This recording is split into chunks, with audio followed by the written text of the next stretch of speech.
Good evening, everyone, and welcome. We are the Owatonna School Board. This is Monday. It's January 8th. Tonight is our organizational meeting. I'm going to call this meeting to order. Eric, our attendance. We're missing Tim tonight. Tim is absent. Let's start tonight with the pledge. I pledge allegiance to the flag of the United States of America and to the republic for which it stands, one nation, under God, indivisible, with liberty and justice for all. First up tonight would be to approve the agenda as presented. Second. I have a motion and a second. Any further discussion on that? Hearing none. All in favor with an aye? Aye. Any opposed? That motion carries. Tonight, because it is our organizational meeting, we typically follow the procedures as recommended by the Minnesota School Board Association. As such, as we go through each of the four offices, I will request nominations. I'll ask it for 3 times. We'll close the nominations, and we will either declare this person by acclamation or we'll have to vote. So with that, nominations are now in order for the office of chair. I nominate Mark Sebring for the office of chair. Second. Technically, actually, it doesn't even need a second. Oh, wow. Oh, it doesn't. No. We'll just. So that was my first ask. My second ask. Are there any other nominations for the office of chair? Third time. Any other nominations for the office of chair?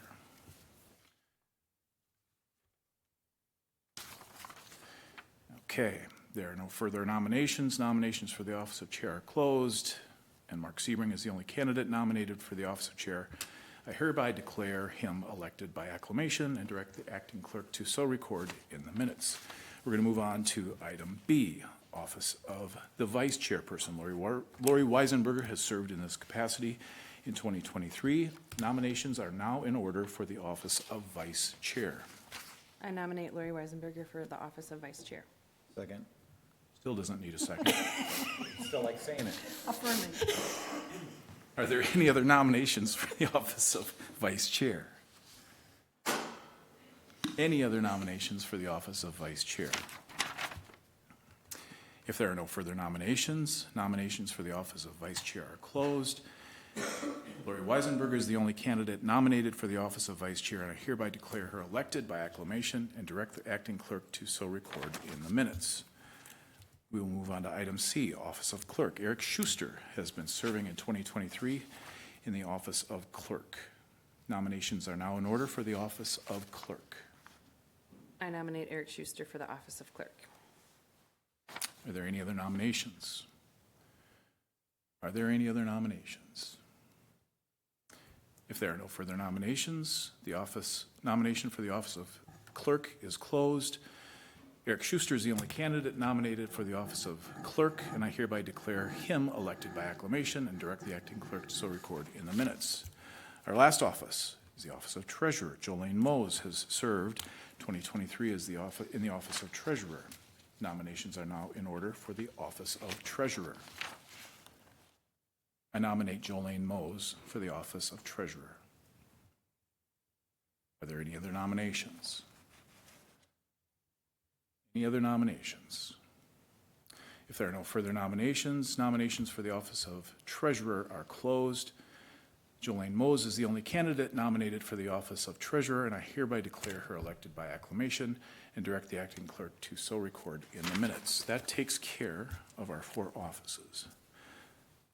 We're going to move on to section 5. All of this requires school board action. We start with school board committees, and as a note of explanation, I had conversations with not most of you, I had conversations with all of you with regard to the positions that you presently have. Some of you had requested some changes with regard to that, and with all due respect, we're in a spot where I think each of you are in a position where you have some strengths, or in other places you bring a fresh set of eyes to these respective committees. I'm going to stick with the committees as we had them last year. We're going to stick with the district committees and the board committees as they stand. Does anybody have a question with regard to any of that? Maybe for future, how would that go? How would that happen if somebody were to change committees? Go on with your question. How are the committee assignments decided? As chair, I have the opportunity to assign. Yep. Okay. And at what point, if we wanted to change committees, would you like to see that request? Well, you're asking a good question. And in this particular case, I'll assume you're asking for yourself. Okay. And given the fact that this was a first year and a first year opportunity to get a feel for the territory and a lay of the land, it seemed to me appropriate and comfortable to keep the committees the same. But as the year draws to a close, I'm happy to have a conversation because you had indicated a desire to be more on staff development rather than technology. And I get that and I appreciate that. But you haven't even really, there hasn't been a staff development meeting, nor has there been a technology meeting. So to stick with what we have so far, give yourself the benefit of one more year. We'll talk about it at the end of the year. Okay. Happy to do so. Okay. We seem to be having some technology issues, but would one of you have the ability to introduce the motion for school board committees? I move that the board approve the school board committees as presented. Second. You have a motion and a second. Is there any further discussion? Hearing none. All in favor with an aye? Aye. Any opposed? That motion carries. Item B tonight is the representative for Title I funding. I'm going to turn things over to Mr. Elstad for some explanation. Thank you, Mr. Chair, members of the board. There are a number of different organizational pieces that you'll be looking to approve tonight. This happens to be one of them, represented for Title I funding. It has been our past practice to recommend the current Director of Teaching and Learning to be in charge of all of the appropriate federal statutes and regulations and state procedures currently in effect for Title I funding. So it is my recommendation that Julie Sullivan, our Director of Teaching and Learning, act in that capacity. Any questions for Mr. Elstad with regard to that? Hearing none. Somebody have this queued up? I move that the board authorize Director of Teaching and Learning Julie Sullivan to make application and be the contact person for funds as provided under Title I Public Law 103-382 for 2024. Second. A motion and a second. Any further discussion? None. All in favor with an aye? Aye. Any opposed? That motion carries. Item C would be the official newspaper. Again, Mr. Elstad, if you would. Likewise, the board has to designate an official newspaper that carries meeting notices, school board summaries, requests for bids, and other business of the board that needs to be communicated publicly. We obviously do have two papers that circulate within our region, one of which is the Owatonna People's Press, and the other one is the Steele County Times.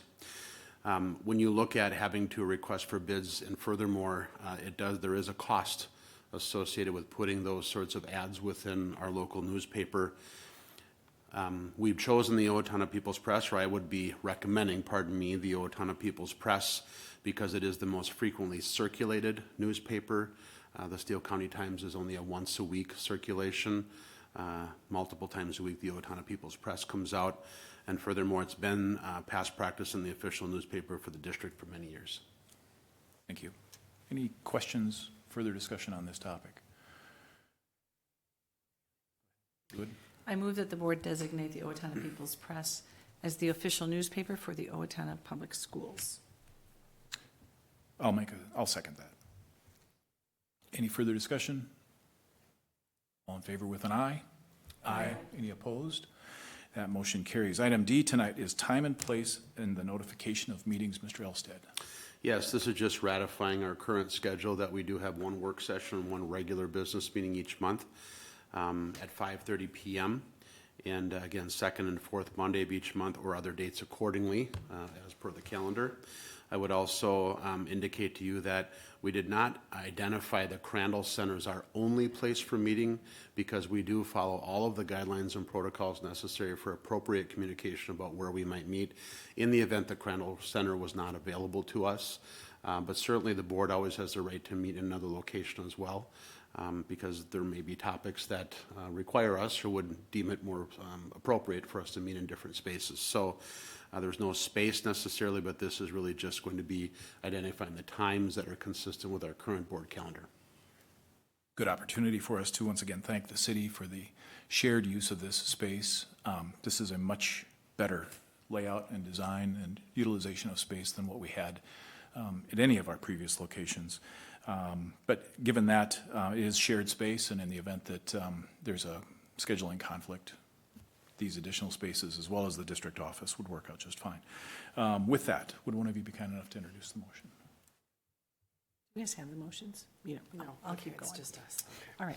I move that the board authorize the administration to establish its meetings for the second and fourth Monday of each month at 5:30 PM in a manner similar to past practice and unless otherwise prohibited by law, and that such meetings be held at a district-designated space. Second. And a second. Any further discussion? All in favor with an aye? Aye. Any opposed? That motion carries. Item E would be legal counsel. Mr. Elstad. Yes, we do retain a couple of different law firms, and they address different items that may come up that we would require legal counsel. First of which is Dorsey and Whitney. We have traditionally used them for any referendum-related material. We also use the firm of Ratwick, Rozak, and Maloney on any items related to personnel and/or special education. And so I'm recommending to you that those two firms be identified as the district's chosen legal counsel. Questions? Maybe just a clarification. We've used those, maybe you said this, we've used those two firms for a number of years. That's correct. Yeah, and we've Yes, been happy with their Very happy, services. And very happy, very attentive, very responsive, so, yeah. I move that the board designate Dorsey and Whitney and Ratwick, Rozak, and Maloney, and others as needed as the official legal counsel for the district. Second. We have a motion and a second. Any further discussion? All in favor with an aye? Aye. Any opposed? That motion carries. Item F has to do with depositories, designating depositories for school district revenue.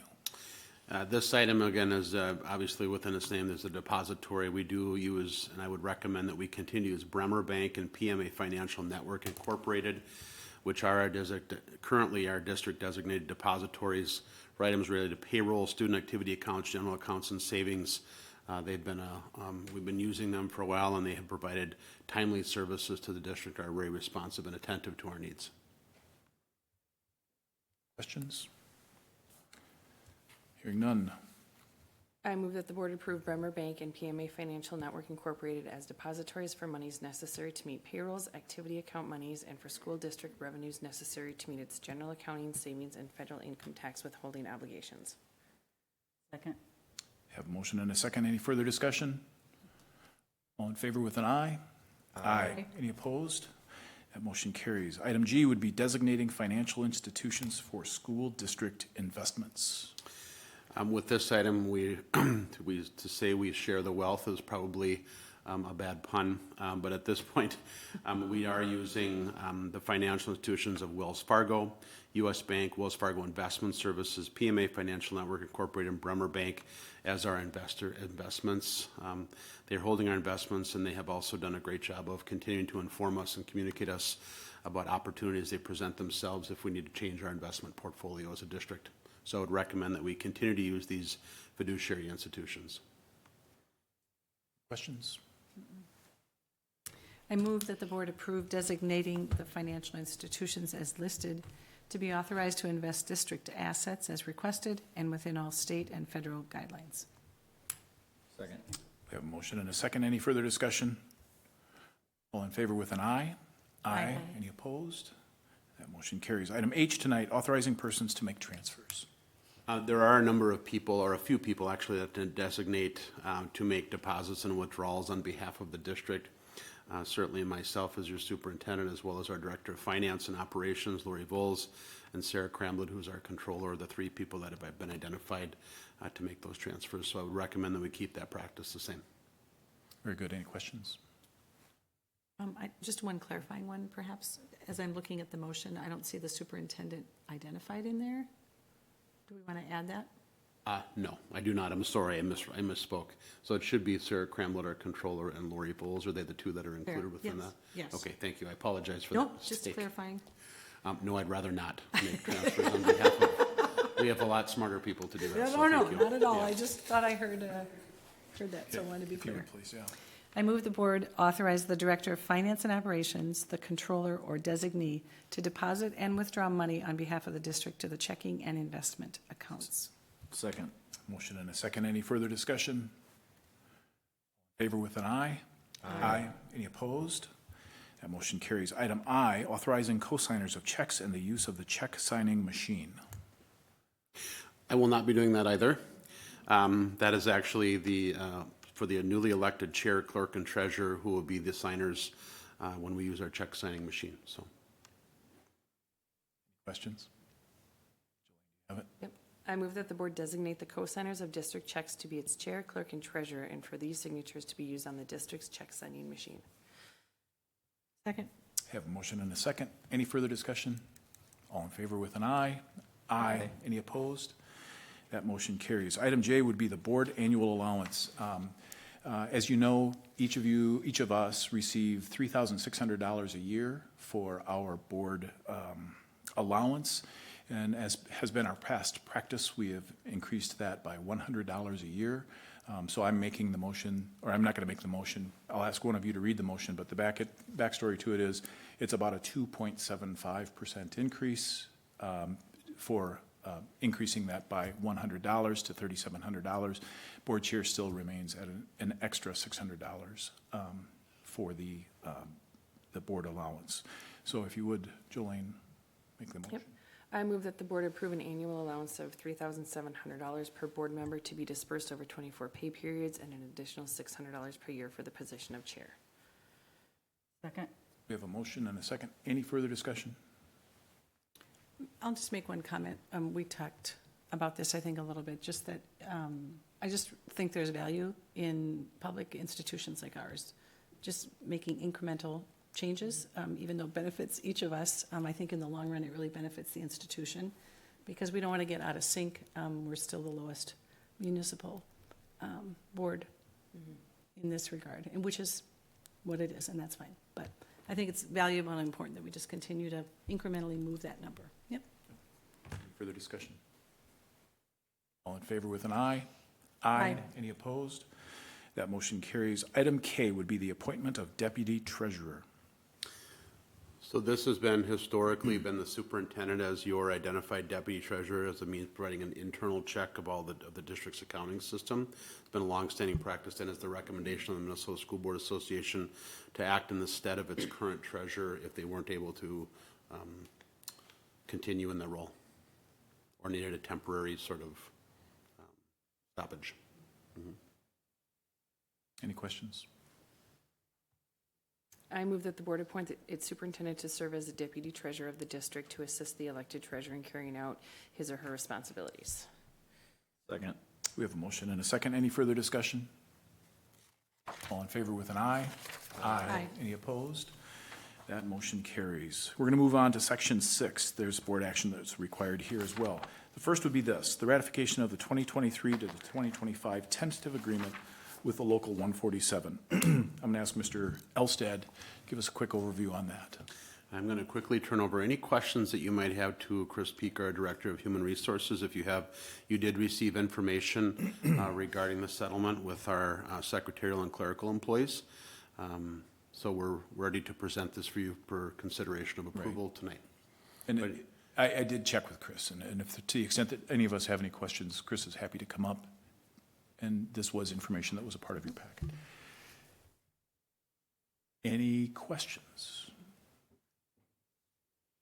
Elaine, do you have it? Sure do. I move that the board approve the 2023 to 2025 agreement with the local 147 secretarial clerical employees and authorize the chair and clerk to execute the agreement on behalf of the school board. Second. We have a motion and a second. Any further discussion? All in favor with an aye? Aye. Any opposed? That motion carries. Item B is the same thing. This is the ratification of the 2023 through 2025 with the Owatonna Educational Assistant Staff. Once again, does anybody have any questions for Chris Pika on this topic? Again, all part of your board packet. With that, whoever has it handy, would you please? Still me. I move that the board approve the 2023-2025 agreement with Owatonna Educational Assistant Staff and authorize the chair and clerk to execute the agreement on behalf of the school board. Second. We have a motion and a second. Any further discussion? All in favor with an aye? Aye. Any opposed? That motion carries. Lastly, tonight would be the personnel report. That was also a part of your packet. Do any of you have any questions for Chris Pika with regard to the personnel report? Hearing none. Just gonna bring her home. Okay. I move that the board approve the personnel report as presented. Second. We have a motion and a second. Any further discussion? Hearing none. Eric, if you would, please. Yep. Elizabeth? Aye. Deborah? Aye. Jelaine? Aye. Lori? Aye. Mark? Aye. And I myself is an aye. 6-0 pass. That motion carries. Item 7 would be to adjourn. I'm going to make a motion that we adjourn. Motion and a second. Any further discussion? All in favor with an aye? Aye. Any opposed? That motion carries. Here we are. It is 5:51, and we will just keep right on